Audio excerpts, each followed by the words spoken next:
Hello दोस्तों, आज हम बात करने वाले हैं एक ऐसे ड्रिंक की जो गर्मियों में शरीर को अंदर से ठंडक देता है और पेट के लिए तो ये किसी जादू से कम नहीं होता है।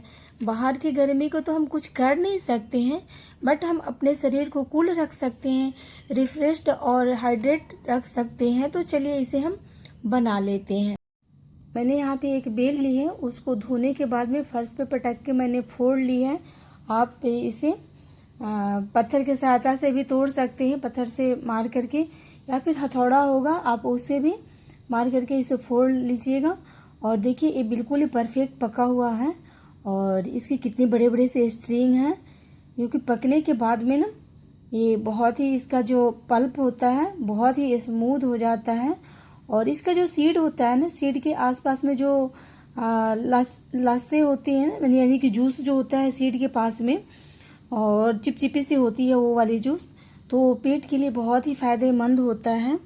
बेल एक ऐसा फल है जो बाहर से थोड़ा सख्त होता है, लेकिन अंदर से बहुत ही पौष्टिक और ठंडक देने वाला होता है। इसे आयुर्वेद में भी बहुत खास माना गया है और इसके बहुत सारे फायदे भी होते हैं।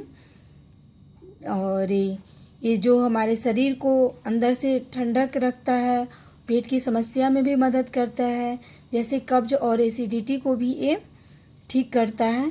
तो मैंने सारे इसके जो पल्प मैंने निकाल ली है और ये बहुत ही आसानी से निकल जा रहा है, क्योंकि ये परफेक्ट पका हुआ है। ये कच्चा थोड़ा होता तो निकालने में मेहनत करनी पड़ती, और ये पका है तो बिल्कुल ही मेहनत करने की ज़रूरत नहीं हो रही है और आसानी से जल्दी जल्दी निकल भी जा रहा है। बेल को आप किसी भी रूप में ले सकते हैं, चाहे तो आप इसके पल्प खा सकते हैं, सिर्फ रेसे रेसे मुंह में आएगा तो उसे आप आसानी से निकाल दीजिएगा, और सीड जो होगा आप उसे निगल सकते हैं और वो बिल्कुल ही कड़वा नहीं लगेगा, क्योंकि परफेक्ट पकने के बाद में इसका सीड जो होता है बिल्कुल लाइट ही कड़वा होता है, ज़्यादा कड़वा नहीं होता है। तो आप पल्प भी इसका खा सकते हैं, वो सबसे ज़्यादा फायदेमंद होता है शेक, और ये आपका शरबत से ज़्यादा फायदेमंद इसका पल्प होता है। तो आप पल्प भी ले सकते हैं, और जब पल्प नहीं खाना हो तो आप इसका शेक और शरबत बना के लीजिए, किसी भी रूप में आपके लिए फ़ायदेमंद है।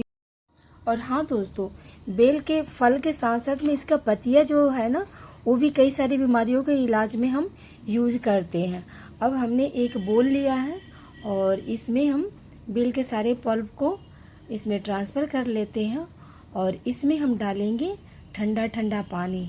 और ठंडा ठंडा पानी थोड़ा डाल करके, चाहे तो आप स्पून की सहायता से या फिर पोटैटो मैशर की सहायता से उसको मैश कर लेंगे, ताकि जो इसका रेसे है अलग हो जाए और पल्प हमारा मैश हो जाए बिल्कुल।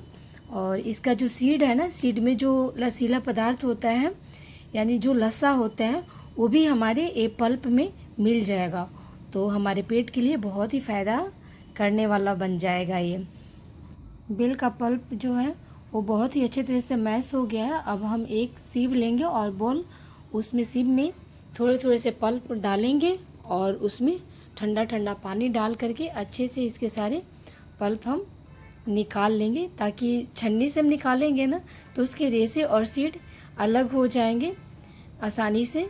तो इसमें थोड़े थोड़े से पानी और डालते जाएंगे, एक साथ हमने नहीं डाले हैं पानी, क्योंकि थोड़े थोड़े हम डालेंगे तो ज़्यादा अच्छा रहेगा। पल्प जो है वो गाढ़ा गाढ़ा निकलेगा, नहीं तो पतले से पानी से हो जाएंगे। तो मैंने सारे पल्प को ऐसे ही मैश करके उसके सीड और रेसे पल्प से निकाल लिए हैं, और इसको हम रख देते हैं साइड में। इस सीड और रेसे में थोड़ा सा भी कहीं गुदा बचा रहेगा तो उसमें थोड़ा सा पानी डाल करके अच्छे से उसके सारे पल्प हम निकाल लेंगे। और देखिए ये कितने गाढ़ा है पल्प, और इसको चाहे तो इसको ऐसे भी फ्रीजर में डाल करके रख सकते हैं, 2-4 दिनों के लिए हम फ्रीज करके रख सकते हैं। और अब हम इसका शेक बनाने के लिए रेडी करते हैं, नेक्स्ट प्रोसेस में चलते हैं। तो मैंने एक मिक्सर जार लिया और अपने मनपसंद आप इसमें ड्राई फ्रूट्स डाल लीजिए, और थोड़ी सी मैंने आइस क्यूब ली है, इन सभी को डाल करके, और इसमें मैंने धागे वाली मिश्री का यूज कर रहे हैं।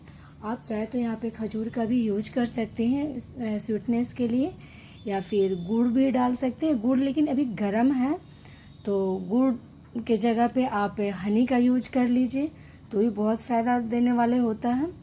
और नहीं तो धागे वाले मिश्री लीजिए, क्योंकि इसकी तासीर जो होती है ठंड होती है, तो मिश्री बहुत ज़्यादा फ़ायदा करेगा। तो मैंने यहाँ पे मिश्री ली है और इसको 2 मिनट के लिए मैंने इसको अच्छे से ग्राइंड कर ली है। अभी छोटे छोटे से चंक्स बच गए हैं ड्राई फ्रूट्स के। अब इसमें हम डाल देंगे आधा गिलास दूध, और जो बेल का जो पल्प है उसमें हम डाल करके अच्छे से 1 मिनट के लिए उसको ग्राइंड कर लेंगे। देखिए बिल्कुल परफेक्ट हो गया है।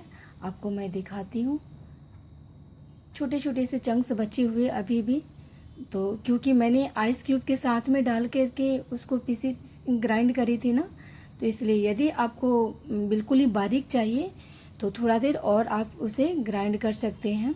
और अब हमने यहाँ पे 2 गिलास लिए हैं और गिलास में मैंने ये बेल का शेक डाल दिया, और ऊपर से मैं थोड़े थोड़े से 1-2 चम्मच मैंने इसमें बेल का वो पल्प डाल दिया, और ऊपर से थोड़े से ड्राई फ्रूट से मैं गार्निश कर देती हूँ।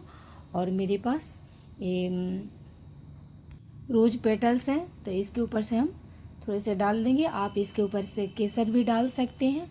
और ये बेल का शेक बन करके रेडी हो गया है। बेटी को बेल का शरबत चाहिए था, तो मैंने यहाँ पे 1 गिलास ली और उसमें मिश्री का पाउडर 1 चम्मच डाली और बेल का पल्प डाल करके अच्छे से हम इसको मिला लेंगे। तो हमारा ये बेल का शरबत और शेक बन करके रेडी हो जाएगा। इसके टेस्ट को थोड़ी सी इन्हेंस करने के लिए इसमें हमने थोड़ी सी नींबू का रस डाल दी है, ताकि इसका टेस्ट बहुत ही अच्छा आ जाए। और इसमें थोड़ी सी आइस क्यूब डाल दी है और पुदीना का पत्ता मैंने डाल दी है। आप चाहे तो ग्राइंड करते वक्त, यदि सिर्फ बेल का शरबत बना रहे हैं तो ग्राइंड करते वक्त आप उसमें पुदीना का पत्ता डाल सकते हैं।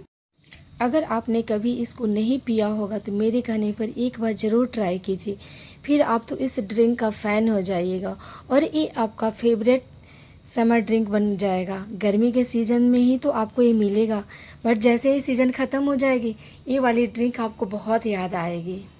तो दोस्तों, ये था बेल का शरबत और शेक, तो आप इसे ज़रूर ट्राई कीजिएगा और आप अपने घर वालों को भी बना करके पिलाइएगा। ये वीडियो अच्छी लगी हो तो लाइक कीजिएगा, शेयर कीजिएगा, और मेरे चैनल पर नए हैं तो सब्सक्राइब भी कीजिएगा और कमेंट करके बताइएगा कि ये वीडियो आपको कैसी लगी। तो मिलते हैं फिर से नेक्स्ट वीडियो में बहुत अच्छी अच्छी टिप्स के साथ में। तो बाय बाय, टेक केयर।